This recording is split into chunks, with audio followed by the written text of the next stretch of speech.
I'm C. Craig, and I am a professional filmmaker. My name is Catherine, and I am a cinematographer and director. I love like the creative aspects of filmmaking, and then especially with working with Steve Craig. He has just these like wild ideas that are so playful and fun, and being able to collaborate with someone and make that come to life through visuals, and just take something that was like in your head and live that whole process is just amazing. For me, it's the collaborative things as well. It's mostly because we dream so much and because we have all these ideas. Like, it's one of the best vocations that I think one can have, right? Be in a space and find like-minded people that help you create something amazing that started off, like Kat was saying, there's something in the back of your head, and you have the ability to be around the type of people and around the type of tools and equipment to make that thing into a reality.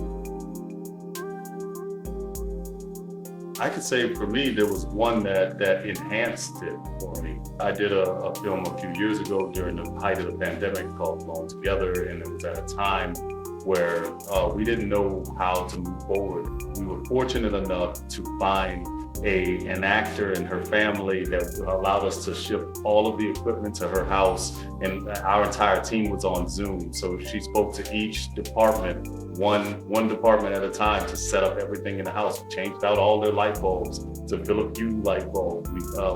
We had her nephew set the camera up, one step at a time, and then we did everything. And I took the outlook on it like Ozu, so we didn't move the camera very much at all. And it showed me how much people love what we do. We're willing to adapt in any type of way to make it happen. And that will always be a really special project for me, and recognizing that, like, no matter what, with Goonies, you never say die, right? I come from a photojournalism background, so I used to always be photographing this real life, and when I went to film school, I started doing less documentary and more narrative work. There was just something kind of amazing about being able to take.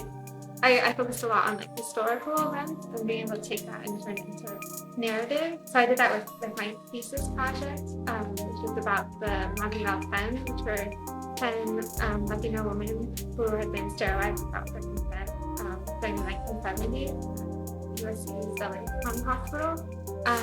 And so we created a narrative piece about it, and it just opened this audience of people who were wanting to engage in it, because it wasn't just documentary, it wasn't just it wasn't just a specific group of people looking for it. It was narrative and fiction, and so that was really my favorite too.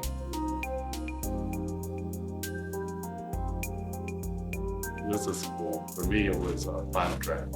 Final Draft gave me the ability to take ideas and write them down in a way, and I take writing really seriously. Right, I was a writer before I was a filmmaker, so it became a really powerful tool. And that was the first any type of screenwriting, anything I had a chance to do. So Final Draft was kind of the key to every other experience I've ever had. Well, I had a Fisher camera, like one of those toy plastic cameras. And there's like a photo of me where I was kind of like 2 years old in my onesies camping, and I got a little camera. That's so cool. But yeah, just any camera that I've had has always just opened up this world to me, and allowed me to express myself.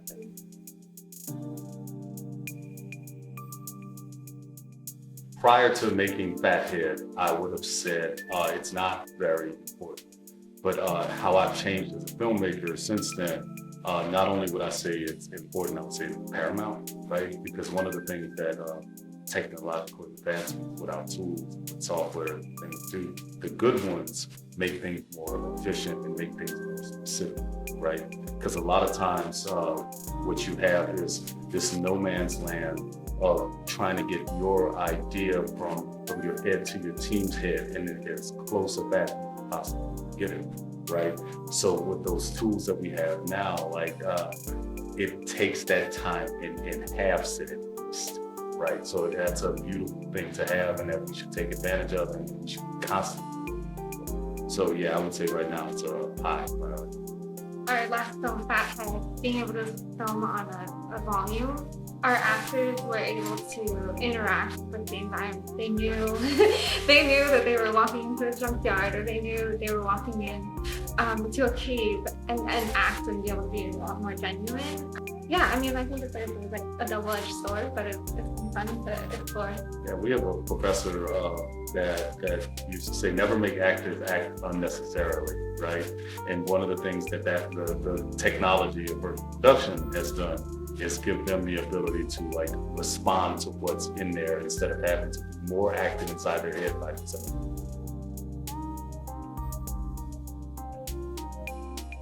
I got a chance to see everyone get so excited. It's a different level of excitement and precision and focus when you walk onto a volume stage, right? Like, because most people, that's not old hat to people, right? Everyone is really kind of tapped in at that moment in time. So it gives you this kind of like, you can't measure it in any type of way, but everyone is more excited, they're more battened down, and it's a wonderful experience to have. I wish I could bottle it just so people can see what that's like.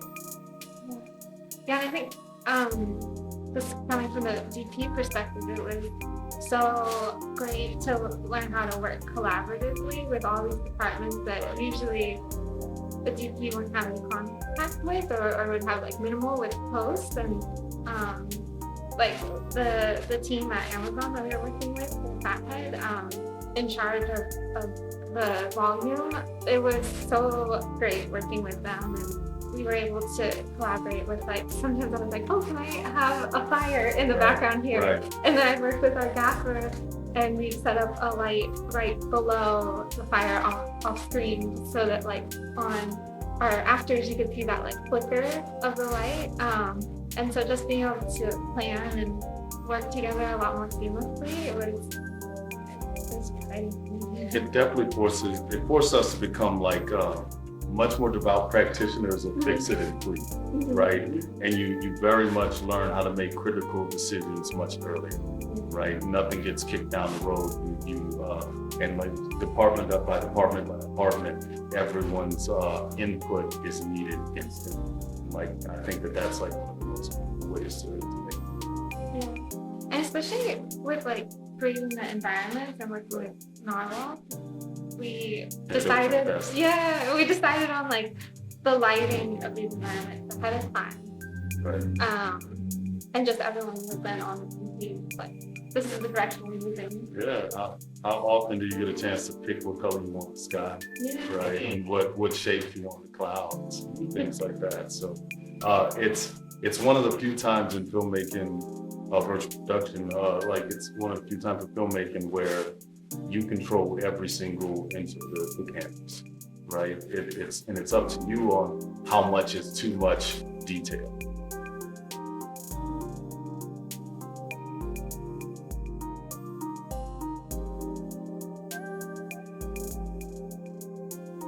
Oh my God! Like we'll let you know on the other side of it. I think that what we try to do is think about, well, if this is a tool that they have, like, and we can test this out, then what's a way that when we show it to them, even the folks at Epic will be like, damn, that was great. We hadn't even thought about like testing something out like that before. Like that's the piece that I think we owe as being filmmakers, is like trying to push things forward, right? I know, that's the Cameron and Zemeckis and Spielberg piece to it, and Captain Bigelow, and just like being able to take things and do something new with it. So if it's just lighting, well, how can we make this lighting piece fantastic, right? It's so exciting to push those boundaries, because even on set we had some like wide shots, and we had these open sides, and so I was just like, oh, can we add a square and just like lower the amount of exposure in just the sky area, and just being able to do that where like usually you have the whole ND filter in, and that takes so much more time, and we were just able to be like, okay, can you do this? And then 5 seconds later, our sky has been toned down. Yeah, it made all the difference. And Kat has a uncanny ability to just instantly kind of feel that stuff out and be like, hey, check this out. It's just like her eyes are better than mine. So yeah. Art has such a big role in how we compose things, the colors that come out. So I think for me, like the more communication, the better we're gonna make another look. Yeah, huge shout out to Miranda Frio, Yeah. our production design, and her entire team. They did a fantastic Fathead. There was a lot of detailed work that took many iterations of it. And because of their precision and because of the tools that we had access to, that iterative time just kind of like it moved a lot faster. And we were able to get really specific really quickly. Oh my gosh, I hope so, right? Like there was a time when flat screen used to be $40,000. As things go, they become more accessible, things like that. And I can't wait for the moment that folks that have all the imagination in the world would have, you know, maybe just a $2 million budget for their film, they can have the same type of access to a full volume stage as something that obviously is larger. I think it'd be so interesting to see like period films on volume. Hey. So then you could like recreate like LA skyline from the 70s. Or like there's just so many opportunities there. I'm sold. No, this was incredible. Especially just being able to pull everything from right here and have it be so intuitive. It was really amazing. When we were on set, we were live streaming to people across the country, and that was, I know it took a lot of time for DNP teams and to set that up, but this is just so seamless. And like one day we had to add another camera last minute, so we also needed the live stream, and that was quite a production. We were able to set that up in minutes today, so. Right, and one of the things that we used to have to do a lot on that set that I wish we would have had access to it, something like this Cintiq 7 at the time, is a lot of color checks and things like that. And we were able to do really well with it, but I thought it would be much better now with this type of tool. And as far as with Red, like I've now kind of become a big league photo after having the ergonomics. I'm a tactile person, and it's a really great camera to have in your hands like that. But you know, I think that from my experience of watching Cat work with the 27, it was I can't imagine it's not a fantastic tool to have in film. It's immediate like vicinity, right? It instantly makes you that much better and more to because of the things you can access. Especially through Red's control.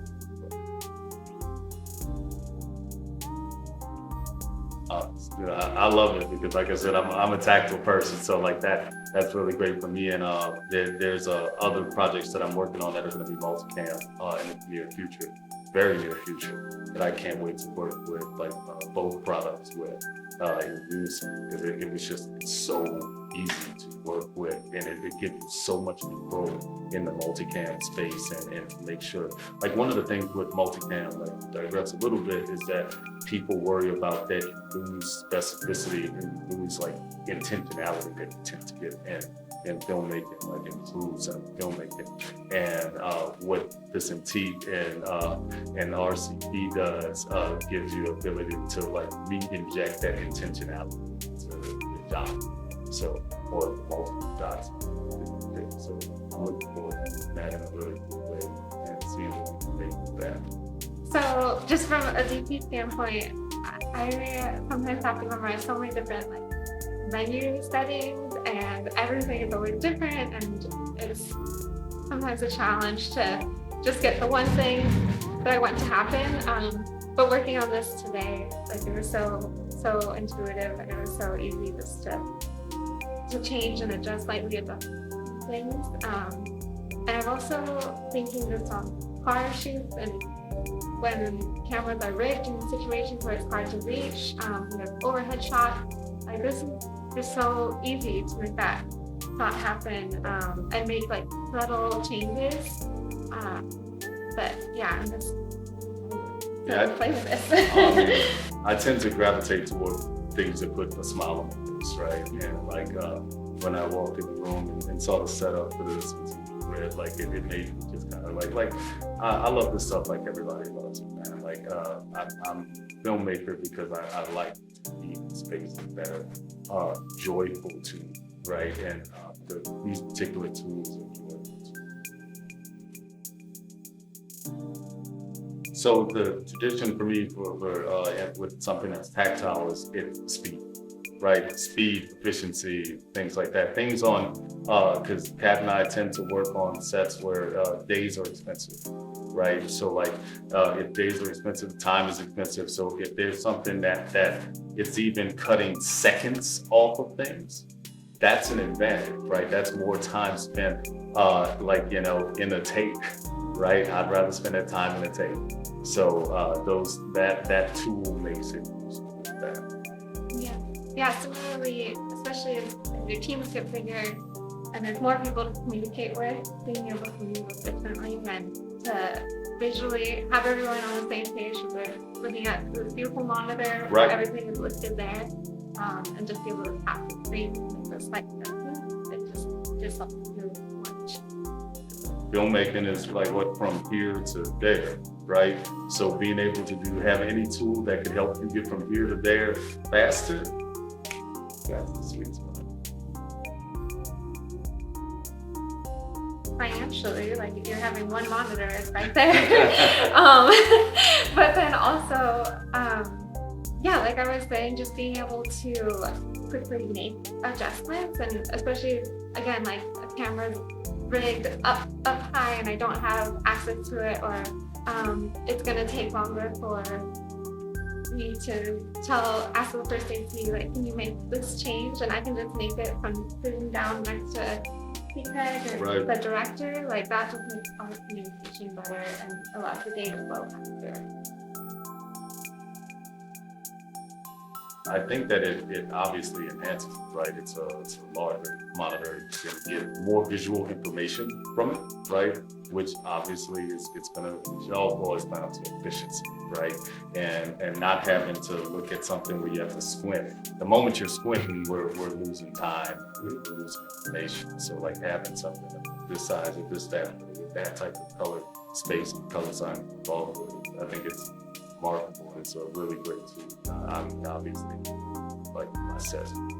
With virtual production, one of the challenges was matching what was on the volume to what was in real life, right? And making sure our set pieces and the lighting on, like when we were in the cave, the lighting on the rocks match the lighting on the rocks in the virtual world. right. So being able to have that color accuracy and be able to really match those things was so important in making like the rest of the film look believable and not take the audience out of the film.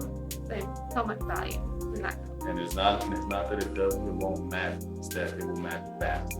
Yeah. Right? Yeah. And because of that, and like, because we got it together, like a tool like this would have cut down time.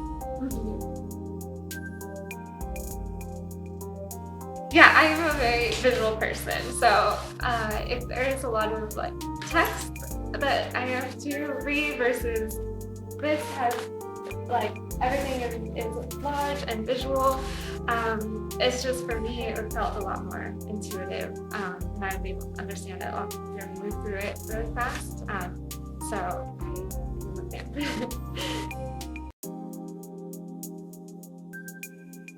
I've developed a love affair with Into the Abyss first, right? And because I think that there's a lot of incredible things, and this particular tool is one of the great things. And obviously, like you said, there's a lot of things that come out, so not everything is going to be really useful for everything. This is one of the tools that's useful. I think it makes things more accessible to more people too, because this is when things are easy to understand and they solve problems.